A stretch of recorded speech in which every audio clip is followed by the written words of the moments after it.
Hello दोस्तों, myself Pinky and welcome to our channel made easy with Pinky.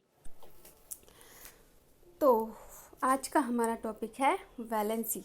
ये बहुत important topic है और सभी को अच्छे से समझना है ये टॉपिक। और आई होप कि आप सभी अच्छे से इसको समझेंगे, क्योंकि ये जो है वैलेंसी आगे भी नेक्स्ट क्लासेस में भी आपको निकालने के लिए आ सकती है, और इस क्लास में तो आने ही वाली है।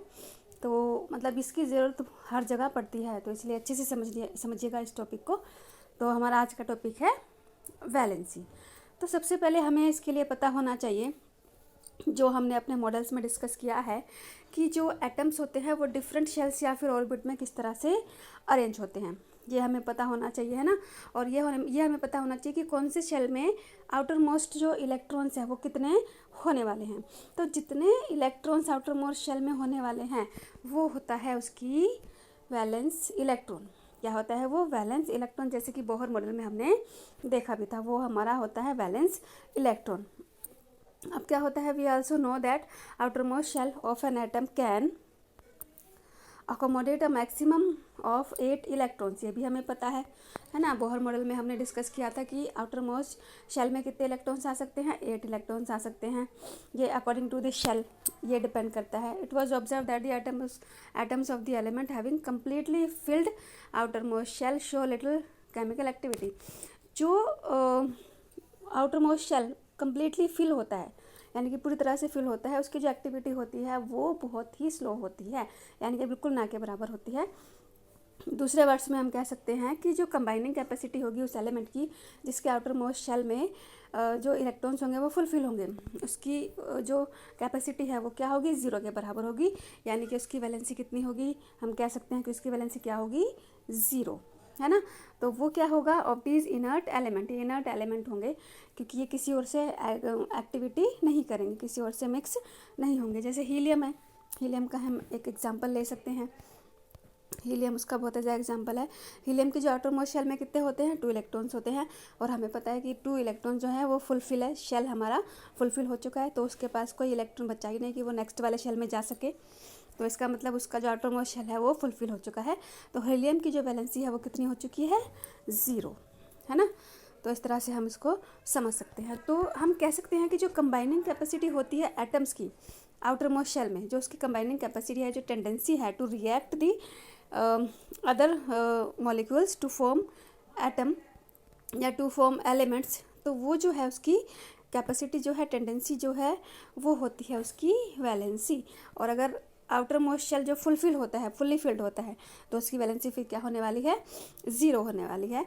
An outer most shell which has 8 electron set to possess an octet. जिसकी जो आउटर मोस्ट शेल में 8 इलेक्ट्रॉन्स होंगे तो वो क्या कहा जाएगा? पोसेस एन ऑक्टेट, कि वो ऑक्टेट रखता है। Atoms would thus react so as to achieve an octet in the outer most shell, यानी कि एटम्स को रिएक्ट किया जाता है दूसरे एटम्स के साथ टू अचीव इट्स ऑक्टेट, यानी कि ऑक्टेट को अचीव करने के लिए रिएक्ट किया जाता है। अब ये कैसे होता है? किस तरह से जो एटम्स है वो रिएक्ट करते हैं? Through sharing electrons, through gaining और लूजिंग इलेक्ट्रॉन्स, है ना, जो हम अभी आगे डिस्कस करेंगे। थ्रू शेयरिंग इलेक्ट्रॉन, गेनिंग और losing electron, the number of electron gained और लॉस और shared so as to make the octet of the electron in the outermost shell gives us directly combining capacity of the element। जितने भी electron share किए जाते हैं, loose किए जाते हैं या गेन किए जाते हैं टू अचीव इट्स ऑक्टेट, तो उसको हम कह सकते हैं दैट इज़ वैलेंसी, जो अभी हमने डिस्कस की है। वैलेंसी है, पीछे चैप्टर में भी हमने डिस्कस की थी। तो जैसे इसके एग्जांपल हैं, हाइड्रोजन है, हीलियम है, सोडियम है ना। इस तरह के हम एग्जांपल ले सकते हैं जिनके आउटर मोस्ट शेल में therefore each one of them can lose 1 electron. Hydrogen, helium, sodium, इनमें से हर एक अपना 1 इलेक्ट्रॉन लूज करेगा to achieve its octet, so they are said to have valency of 1 electron वो लूज करने वाले हैं, तो उनकी वैलेंसी कितनी हो जाएगी? 1। अभी हम जो ये टेबल है, इस टेबल के थ्रू भी हम समझेंगे, टेबल के थ्रू आपको इजीली समझ में आ जाएगा। तो it is 2 and 3 respectively because the magnesium has 2 electrons in its outer most shell. यानी कि हम कह सकते हैं कि आउटर मोस्ट शेल में जितने भी इलेक्ट्रॉन्स होते हैं या फिर वो जितने इलेक्ट्रॉन्स लूज़ करने वाला है, जितने इलेक्ट्रॉन गेन करने वाला है टू अचीव इट्स ऑक्टेट, तो वो उसकी वैलेंसी होती है। इस तरह से हम इसको डिफाइन कर सकते हैं। The number of electrons in the outer most shell is close to its full capacity then valency is determined in different way. तो फिर उसको हम अलग तरीके से निकालेंगे। जैसे कि फ्लोरीन है, फ्लोरीन में कितने हैं एटम है, 7 एटम होते हैं, यानी कि आउटर मोस्ट शेल में 7 है इलेक्ट्रॉन्स इसके, और हमें कितने चाहिए होते हैं, हमें 8 चाहिए होते हैं।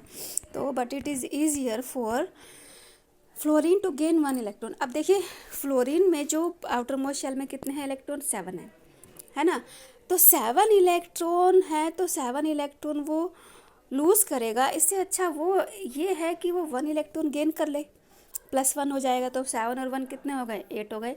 तो आउटर मोस्ट शेल में कितने इलेक्ट्रॉन हो जाएंगे, 8 इलेक्ट्रॉन हो जाएंगे। तो ये बेटर है ना कि वो 1 इलेक्ट्रॉन गेन कर ले, है ना। तो वो लूज़ ना करके 1 इलेक्ट्रॉन गेन करता है। हैंस इस valency determined by subtracting 7 electron from the octet and this gives a valency of 1 for fluorine. तो हम कह सकते हैं कि जो फ्लोरीन की वैलेंसी है वो कितनी है, 1 है ना। Valency can be calculated similar manner for oxygen. तो ऑक्सीजन के लिए भी इस तरह से हम निकाल सकते हैं। Therefore an atom of each element has definite combining capacity called its valency. तो हम कह सकते हैं an atom of each element has definite combining capacity called its. तो ये देखिए टेबल में किस तरह से है। सबसे पहले है नेम ऑफ एलिमेंट, जैसे हाइड्रोजन है, इसका सिंबल H होता है, एटॉमिक नंबर 1 होता है। अब इसमें नंबर ऑफ प्रोटॉन कितने होते हैं, नंबर ऑफ प्रोटॉन इसमें होते हैं 1, है ना। नंबर ऑफ प्रोटॉन हमारे 1 आ गए। नंबर ऑफ न्यूट्रॉन नहीं होगा इसमें, नंबर ऑफ इलेक्ट्रॉन और प्रोटॉन के इक्वल होते हैं तो 1 हो जाएगा इसमें। अब है डिस्ट्रीब्यूशन ऑफ इलेक्ट्रॉन्स। तो किस तरह से होता है, कैसे हमारे शेल होते हैं, KLMN इस तरह से होते हैं। तो 1 इलेक्ट्रॉन है तो K वाले शेल में कितने इलेक्ट्रॉन होंगे, 1 ही होगा। तो इसकी वैलेंसी क्या हो जाएगी, 1। नाउ हीलियम का एटॉमिक नंबर 2 होता है। तो नंबर ऑफ प्रोटॉन भी 2 रहेगा, नंबर ऑफ न्यूट्रॉन 2 रहेगा, नंबर ऑफ इलेक्ट्रॉन क्योंकि वो सेम होता है प्रोटॉन के बराबर तो वो भी 2 रहेगा इसमें। नाउ अब K वाले शेल में कितने इलेक्ट्रॉन्स आ सकते हैं, मैक्सिमम 2 आ सकते हैं। तो इसमें 2 आ जाएंगे। अब 2 आ गए तो ख़त्म हो गए इलेक्ट्रॉन, है ना, क्योंकि एटॉमिक नंबर ही 2 है। तो फिर वैलेंसी क्या आ गई हमारी, 0। इस तरह से हम डिस्ट्रीब्यूट कर सकते हैं। जैसे कि हम नेक्स्ट एग्जाम्पल लेते हैं ऑक्सीजन का। ऑक्सीजन का एटॉमिक नंबर कितना है, 8। तो number of proton 8, number of neutron 8, number of electron भी इसमें 8। नाउ अब हम देखते हैं डिस्ट्रीब्यूशन। तो K वाले शेल में कितने आ सकते हैं, 2, बचे कितने, 6, है ना। तो अब इसमें 6 है हमारे। अब ये 6 को लूज़ करेगा। इससे बेटर ये है कि 2 इलेक्ट्रॉन किसी से गेन कर ले, जिससे क्या हो जाए 6 + 2 क्या हो जाएगा, 6 + 2। तो आउटर मोस्ट शेल में कितने इलेक्ट्रॉन हो जाएंगे, 8 इलेक्ट्रॉन हो जाएंगे। तो उसके जो ऑक्टेट है वो अचीव हो जाएगा। तो इसलिए इसकी वैलेंसी कितनी है, 2। तो हम ये कह सकते हैं इसकी वैलेंसी हो जाएगी 2। तो इस तरह से हम इसको डिफाइन कर सकते हैं ना। नाउ अगर हम देखें मैग्नीशियम का जो एटॉमिक नंबर है वो कितना है, 12। तो नंबर ऑफ प्रोटॉन कितने हो जाएंगे, 12, number of neutron 12, number of electron 12।